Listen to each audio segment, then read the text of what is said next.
Hi ಸ್ನೇಹಿತರೆ, ಎಲ್ರಿಗೂ ನಮಸ್ಕಾರ. ನಾನು Pradeep, psychiatric counsellor and CBT therapist. ನಾನು ಕೆಲಸ ಮಾಡ್ತಾ ಇರೋದು ಬೆಂಗಳೂರು ಅನ್ನೋಂಥ ಮಹಾನಗರದಲ್ಲಿ. ಕೆಲವು ಡಿಅಡಿಕ್ಷನ್ ಸೆಂಟರ್ನಲ್ಲಿ ಕನ್ಸಲ್ಟೆಂಟ್ ಕೌನ್ಸಿಲರ್ ಆಗಿ ಕಾರ್ಯನಿರ್ವಹಿಸ್ತಾ ಇದ್ದೀನಿ. ನನ್ನ ಕೆಲಸ ಏನು ಅಂತಂದರೆ ganja, MDMA, alcohol, cocaine, drugs ಇಂಥವಕ್ಕೆಲ್ಲ ಅಡಿಕ್ಟ್ ಆಗಿರುವಂಥವರಿಗೆ, ಹಾಗೆ ಗ್ಯಾಮ್ಲಿಂಗ್ ಅಂದರೆ ಜೂಜಾಟ, sex addiction, porn addiction, mobile addiction, people addiction, any substance addiction, crime addiction ಇಂಥವಕ್ಕೆಲ್ಲ ಅಡಿಕ್ಟ್ ಆಗಿರುವಂತಹ ಜನರಿಗೆ ಕೌನ್ಸಿಲಿಂಗ್ ಅನ್ನು ಕೊಡುವಂಥದ್ದು, ಅವರ ಕುಟುಂಬಕ್ಕೆ ಕೌನ್ಸಿಲಿಂಗ್ ಅನ್ನು ಕೊಡುವಂಥದ್ದು, ಅವರ ಮಕ್ಕಳಿಗೆ ಕೌನ್ಸಿಲಿಂಗ್ ಅನ್ನು ಕೊಡುವಂತಹ ಕೆಲಸವನ್ನ ಮಾಡುವಂತಹ ಜನರಲ್ಲಿ ನಾನು ಸಹ ಒಬ್ಬ. ಇಂತಹ ವ್ಯಸನಿಗಳಿಗೆ ಅಂದ್ರೆ ಸರಿಯಾದ ಚಿಕಿತ್ಸೆ ಸಿಗದ ವ್ಯಸನಿಗಳ ಜೀವನ ಹೇಗೆ ಅಂತಂದ್ರೆ, ಕೊನೆಯ ದಿನಗಳಲ್ಲಿ ಜೈಲು ಅಥವಾ ಸೆರೆಮನೆ ವಾಸ, ಮನೆ ಮಠ ಎಲ್ಲವನ್ನ ಬಿಟ್ಟು ಬೀದಿ ಪಾಲಾಗ್ತಾರೆ, ಅಥವಾ ಯಾವುದಾದ್ರೂ ಅಪಘಾತಕ್ಕೋ ಅಥವಾ ದುರ್ಮರಣಕ್ಕೂ ಒಳಗಾಗಿ ಸ್ಮಶಾನ ಸೇರ್ತಾರೆ. ಸ್ನೇಹಿತರೆ, ಈ ದಿನ ನಾವು ತುಂಬಾ ಪ್ರಮುಖವಾದ ಮತ್ತು ಸೂಕ್ಷ್ಮವಾದ ವಿಚಾರದ ಬಗ್ಗೆ ಮಾತಾಡೋಣ. ಅಂದ್ರೆ ನಮ್ಮ ಮಕ್ಕಳು ವ್ಯಸನಿಗಳಾಗೋದ್ರಲ್ಲಿ ಕುಟುಂಬದ ಪಾತ್ರ ಮತ್ತೆ ಅದರ ಹಿಂದೆ ಇರುವ ಸೈಕಾಲಜಿಕಲ್ ಅಂಶಗಳ ಬಗ್ಗೆ ತಿಳಿಯೋಣ. ಅದಕ್ಕೂ ಮುನ್ನ ಸ್ನೇಹಿತರೆ, ಈ ವಿಡಿಯೋ ಬಗ್ಗೆ ಒಂದು ಕಮೆಂಟ್. ಒಬ್ಬ ಹುಡುಗ ಆಟ ಆಡಬೇಕು, ಕಲಿಬೇಕು, ಬದುಕು ಕಟ್ಕೊಳ್ಬೇಕು ಅಂದ್ರೆ ಆತ ಸರಿಯಾದ ಟ್ರ್ಯಾಕ್ ನಲ್ಲಿ ಇರಬೇಕು. ಅದೇ ಹುಡುಗ ಸ್ಮೋಕಿಂಗ್ ಮಾಡ್ತಾನೆ, ಡ್ರಿಂಕ್ಸ್ ಮಾಡ್ತಾನೆ, ಜೂಜಾಡ್ತಾನೆ ಅಂದ್ರೆ ಯಾಕಿರ್ಬೋದು? ಉತ್ತರ ಹುಡುಕುವಾಗ ಅದರ ಬೇರುಗಳಿಗೆ ತೆರಳಿದ್ರೆ ಅವನ ಮನಸ್ಸಿನೊಳಗೆ ಮನೆ ಮಾಡಿರುವ ತುಂಬಾ ವಿಷಯಗಳು ನಮಗೆ ತಿಳಿಯುತ್ತೆ.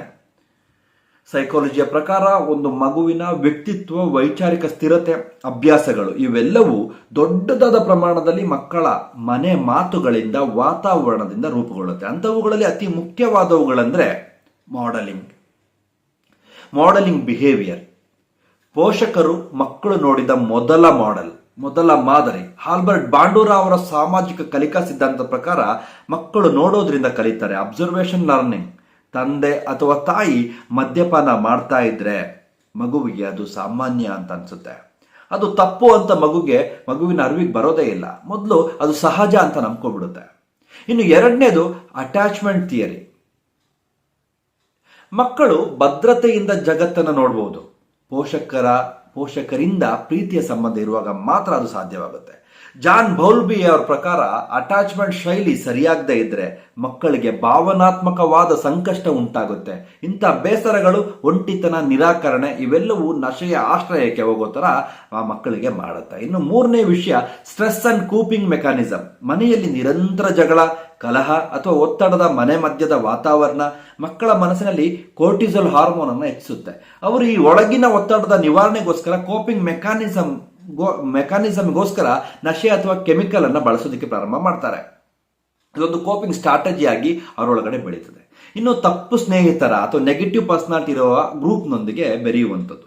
ಮನೆಯ ಕಲಹ ಇಮ್ಮಡಿಯಾದಾಗ ಮಕ್ಕಳು ಹೊರಗಿನ ಸ್ನೇಹಿತರ ಬಳಿಯಲ್ಲಿ ಆಶ್ರಯ ಹುಡುಕೋದಕ್ಕೆ ಆರಂಭಿಸ್ತಾರೆ. ಆ ಬಲವಾದ ಪಿಯರ್ ಗ್ರೂಪ್ ಪ್ರೆಷರ್ ಅವರಿಗೆ ಅದನ್ನ ತಿನ್ನು, ಇದನ್ನ ತಿನ್ನು, ಇದು ತಿಂದು ಚೆನ್ನಾಗಿರುತ್ತೆ, ಇದು ಕುಡಿದು ಚೆನ್ನಾಗಿರುತ್ತೆ ಅಂತ ನಂಬಿಸೋದಕ್ಕೆ ಪ್ರಾರಂಭ ಮಾಡ್ತಾರೆ. ಸೋಷಿಯಲ್ ಐಡೆಂಟಿಟಿ ಥಿಯರಿ ಅಡಿಯಲ್ಲಿ ಇದು ವ್ಯಕ್ತ ಆಗುತ್ತೆ. ಆಗ ಆ ಮಕ್ಕಳ ಮನಸ್ಸಿನಲ್ಲಿ ನಾನು ಸಹ ಈ ಗುಂಪಿಗೆ ಸೇರಬೇಕು ಅಂದ್ರೆ ಇವ್ರು ಮಾಡೋದನ್ನೆಲ್ಲ ನಾನು ಮಾಡಬೇಕು, ಇವ್ರು ತಿನ್ನೋದನ್ನ ನಾನು ತಿನ್ಬೇಕು, ಇವ್ರು ಕುಡಿಯೋದನ್ನೆಲ್ಲ ನಾನು ಕುಡಿಬೇಕು ಅನ್ನುವಂತಹ ಮನಸ್ಥಿತಿಯ ಮಕ್ಕಳಿಗೆ ಬರುತ್ತೆ.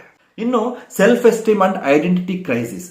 ಮಕ್ಕಳಿಗೆ ಬೆಂಬಲ, ಪ್ರೋತ್ಸಾಹ ಇಲ್ಲದೆ ತಿರಸ್ಕಾರ ಸಿಗ್ತಾ ಇದ್ರೆ ಅವರ ಆತ್ಮವಿಶ್ವಾಸ ಕುಸಿಯುತ್ತೆ. ಅವರು ತಮ್ಮನ್ನು ವರ್ತ್ಲೆಸ್ ಅಂತ ಅನ್ಕೋತಾರೆ. ಈ ಭಾವನೆಯಿಂದ ಮಾನಸಿಕವಾಗಿ ಅವರು ಕುಸಿದೋಗ್ಬಿಡ್ತಾರೆ. ಇದೇ ಸಮಯದಲ್ಲಿ ನಶೆ ಅವರಿಗೆ ತಾತ್ಕಾಲಿಕ ಧೈರ್ಯ ಅಥವಾ ನೋವುಗಳನ್ನು ಮರೆತು ಬಿಡುವ ಎಡೆ ಕೊಡುತ್ತೆ. ಕೊನೆಯದಾಗಿ ನಾನು ಹೇಳೋದಿಷ್ಟೇ ಸ್ನೇಹಿತರೆ, ಈ ಎಲ್ಲಾ ಅಂಶಗಳ ಅರಿವಾದಾಗ ನಾವು ಮಕ್ಕಳಿಗೆ ಕೇವಲ ಶಿಕ್ಷೆ ನೀಡಿ ಬದಲಾಯಿಸಲು ಪ್ರಯತ್ನಿಸಬಾರ್ದು. ಅವರೊಳಗಿನ ಭಾವನೆ, ವೇದನೆ, ಸಂಕಟ, ಅಗತ್ಯಗಳನ್ನ ಮನಸ್ಸಿನಿಂದ ಹರಿಬೇಕು. ಕುಟುಂಬದ ಪ್ರೀತಿಯ ವಾತಾವರಣ, ಸಮಾಲೋಚನೆಯ ಶೈಲಿ ಮತ್ತೆ ಪೋಷಕರಿಂದ ನಕಾರಾತ್ಮಕ ಮಾದರಿಗಳ ಹೊರತಾಗಿರುವ ನಡವಳಿಕೆ ಇವೇ ಮಕ್ಕಳನ್ನ ನಶೆಗಿಂತ ದೂರ ಇಡಬಹುದಾಗಿರುವಂತ ಸೂತ್ರ. ಈ ನಿಟ್ಟಿನಲ್ಲಿ ನಾವು ಪ್ರತಿಯೊಬ್ಬರು ಮಕ್ಕಳನ್ನ ನಶಾಮುಕ್ತ ಭವಿಷ್ಯಕ್ಕೆ ಮನೆಯೊಳಗಿನ ಸೈಕಾಲಜಿಕಲ್ ಬದಲಾವಣೆಯ ದಾರಿಯನ್ನು ಹಿಡಿಬೇಕಾಗತ್ತೆ. ವಿಡಿಯೋ ಇಷ್ಟ ಆದರೆ ಒಂದು ಕಮೆಂಟ್ ಮಾಡಿ ಸಾಕು. ಮುಂದಿನ ವಿಡಿಯೋದಲ್ಲಿ ಸಿಗೋಣ. ಅಲ್ಲಿವರೆಗೂ ಥ್ಯಾಂಕ್ ಯು ಸೋ ಮಚ್.